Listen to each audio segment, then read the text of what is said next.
Holiday shopping lists are long, and finding the best deals while still giving thoughtful gifts can be challenging. That's where Amazon comes in. Amazon was just named the lowest-priced online retailer in the U.S. for the 9th consecutive year by Profitero, a third-party analytics and research firm.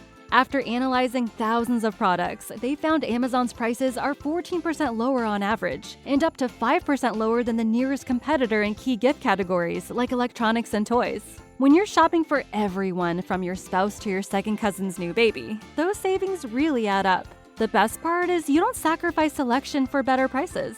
Amazon offers everything from major brands to unique finds from small businesses, all delivered right to your door. If you're trying to be smart about your holiday budget, and who isn't, visit Amazon.com.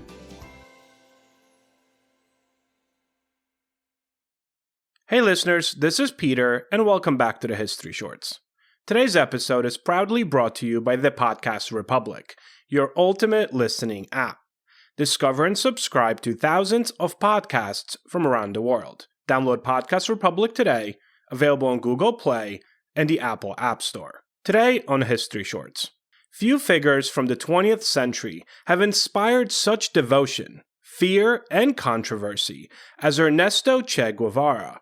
To some, he was a freedom fighter, the romantic revolutionary who waged war against imperialism. But to others, he was ruthless, a man who traded one form of oppression for another. And what's undeniable is that his death on a cold October day in 1967 transformed him from a man into a myth.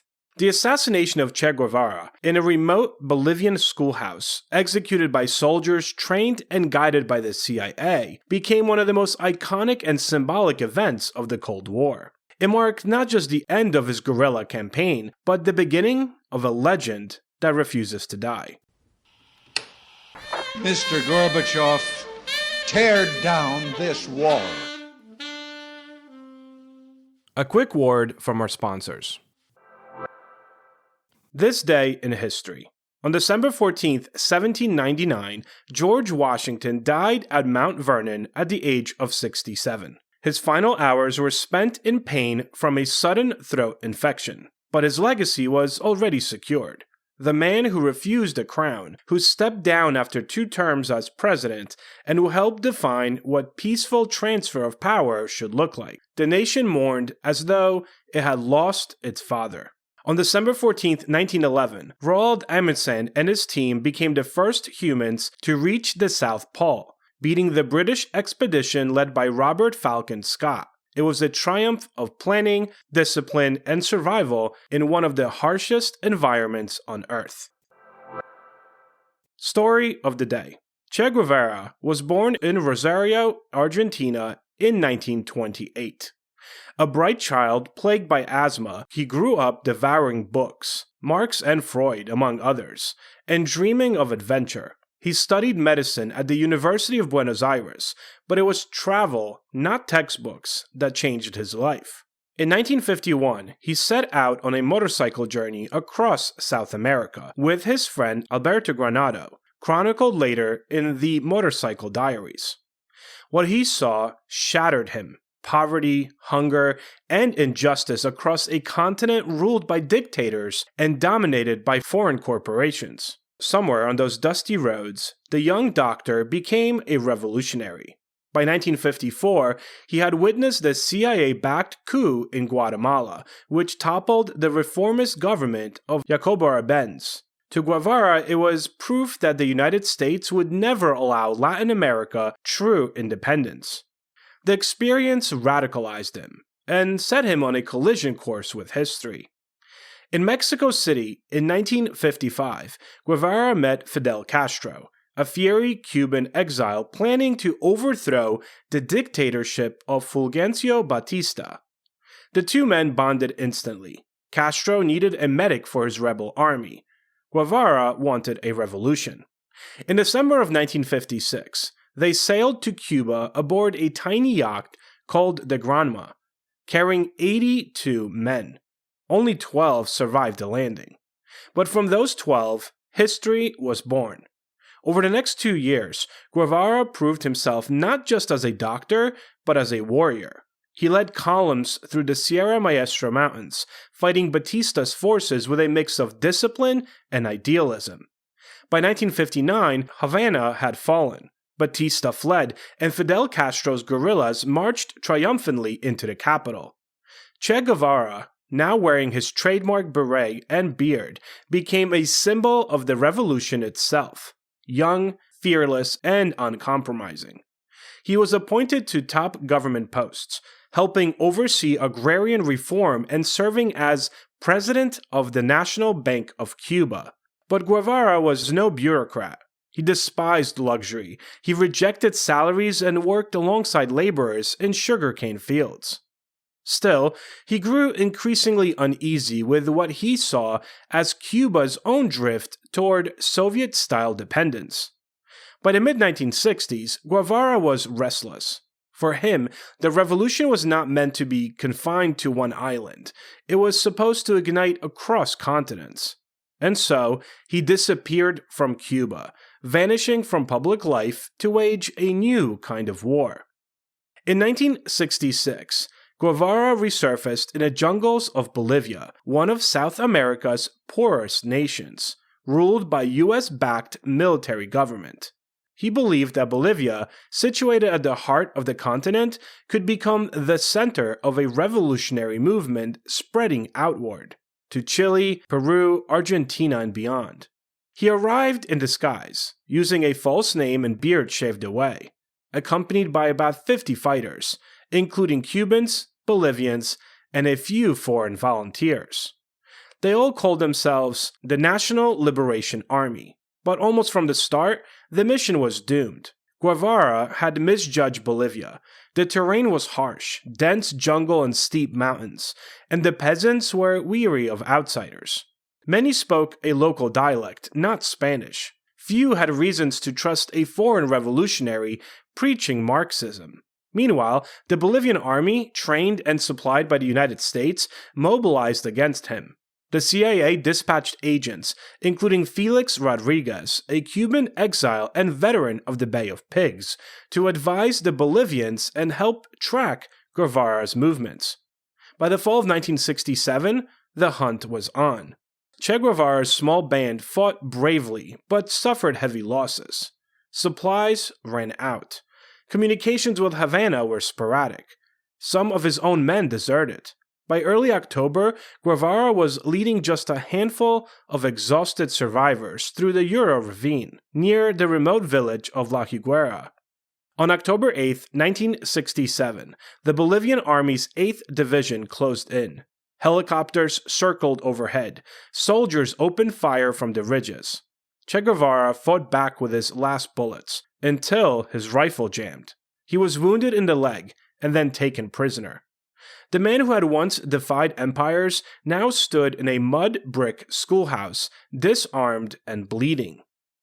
When Bolivian officers recognized who he was, they radioed their commanders, and the CIA.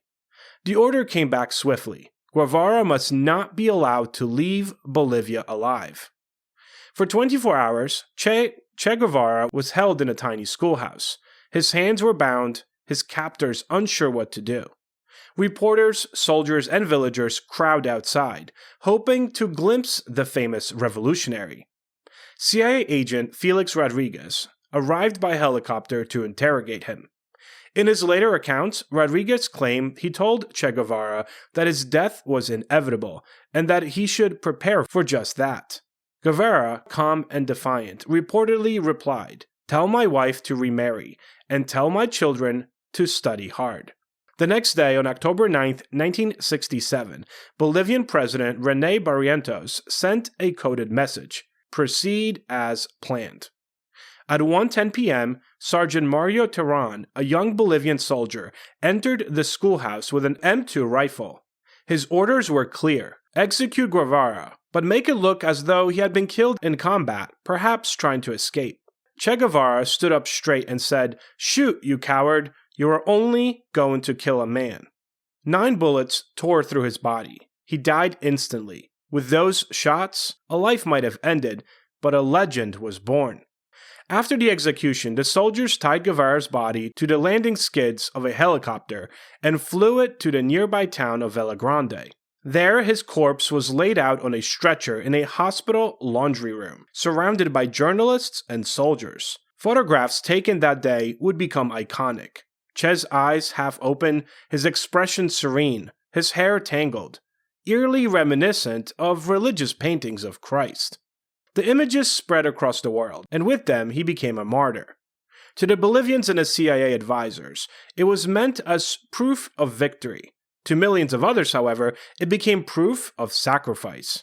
In death, Guevara became what he had always sought to be, a symbol of rebellion. Posters bearing his image, captured by Cuban photographer Alberto Corda years earlier, began to circulate globally, plastered on dorm walls and protest banners. The face of a dead man became, a living icon. For decades, Guevara's remains were hidden. The Bolivian military secretly buried him in an unmarked grave, hoping to erase all trace of his presence. But the effort only deepened the mystery. Pilgrims and journalists came to La Higuera, turning the humble schoolhouse into a shrine. Finally, in 1997, a Bolivian-Cuban archaeological team uncovered a mass grave. Inside were several skeletons, including one missing its hands. A detail matching reports that Guevara's hands had been removed for fingerprint identification. DNA tests confirmed it. They had found Che Guevara. His remains were flown to Cuba, where Fidel Castro presided over a state funeral in the late 1990s. Tens of thousands lined the streets as his ashes were interred in a mausoleum in Santa Clara, the city he had captured during the revolution.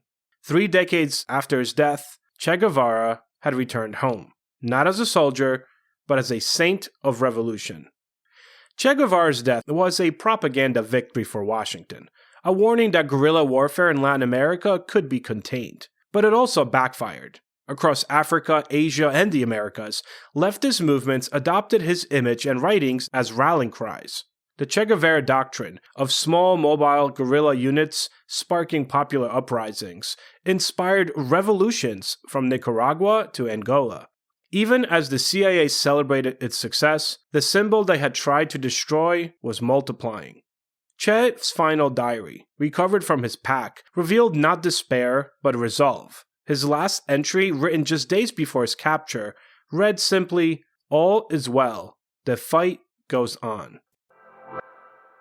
Upcoming guest spotlight. Next Friday, on the History Shorts Conversation series, I speak with a 2-time Pulitzer Prize finalist, David Nassau, about his newest book, The Wounded Generation, Coming Home After World War II. Make sure you click that subscribe button so you don't miss the entire episode. You described a culture of silent suffering among these World War II veterans. What societal or cultural factors do you think contributed to this silence, and do you maybe see any parallels in how modern veterans deal with similar issues today? The warrior ethos means that you don't complain, you don't whine, you don't say poor me. And if you're in the Army long enough, if you get out of basic training, whether you want to or not, you're infected by that. You carry that warrior ethos with you. Real men don't cry and they don't complain. So that the soldiers the veterans didn't complain. There's something else that goes on. We got to remember this. We've got to look at the longer stretch. These guys come home having lived the previous 10 years, having grown up, become teenagers, adolescents, young men in the Depression. So they come home and there are real problems and they're frightened about what's going to go on. So they don't want to talk about their own problems in the war because the war is in the past. And then, you listen to the veterans, those who talk, and their children. Some are afraid that their war stories are going to be boring. Some don't want to brag. Some don't want to remember.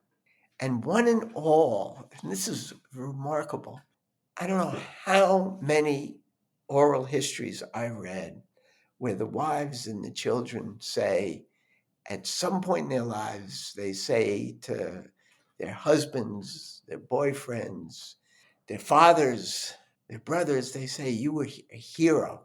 And the veteran looks back at him and says, no, I wasn't a hero. The heroes are the ones who didn't come back. I was lucky.